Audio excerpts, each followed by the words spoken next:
Hello, I'm Wes Midlands, and as you join me, I'm waiting for the Prime Minister to emerge from number 10. With me, as you can hear, is a crowd of well-wishers. Coo, coo, coo, coo. With me, as you can hear, is a lynch mob. Yay! Prime Minister, you must be pretty happy with today's result. Yes, it's not every day you're backing outside and it comes in at 50-1. And the election, that must make you pretty happy too. Oh yeah, I'm over the moon, Brian. I don't remember much about it. Stevie passed out the ballot papers, 47 million people marked them, passed them out to Kev on the right wing, and it just went in off the top corner of the ballot box. Have you decided on your cabinet yet? No, I think it's a bit early yet for that, Brian. Glenn's got a late fitness test tomorrow and Trevor comes back from suspension next week. So we'll start thinking about it then. And your plans for the country? Well, I'd like to see us end up with at least one trophy by the end of the season. And of course, there's the United Nations. If we qualify for the Security Council this time round, I'll be more than happy. Could you just tell us what the government's policies will be?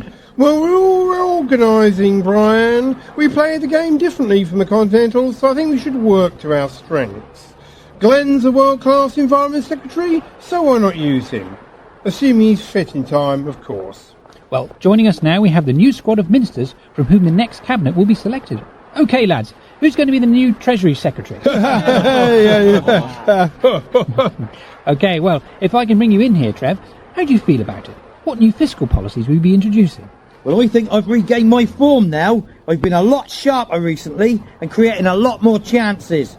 Devaluation could well be on the cards. And of course, your wife just had a baby, I believe. Yes, that's correct. Actually, I misjudged the shot, but it went in anyway. Coming back to you, Prime Minister, a week ago you were unknown. Now you've just won the general election. Where to from here? Well, we're out to reduce unemployment, cure inflation, nationalise the brewing industry and build lots of new airports and hopefully we'll get back into Europe. The common market? Well, it's a possibility, yes. Well, if I can just bring Glenn in here. Glenn, can you talk us through that first result? Yeah, I was coming forward to the balcony of the town hall with the other candidates to my left. The returning officer, as you can see here, his flag stayed down and I was awarded a seat in Parliament. Looking at it again in slow motion, some people have said you were offside. No way, Brian. The flag stayed down and that's good enough for me. Stevie, you got in by a penalty, didn't you? Yeah, that's right. Many people have tipped you for the next Foreign Secretary. No, I can't type, but anyway, I'm English. That's not quite what I meant. Anyway, with me now I have the Leader of the Opposition. Dave, you must be pretty disappointed. Well, yes, obviously the lads are pretty disappointed.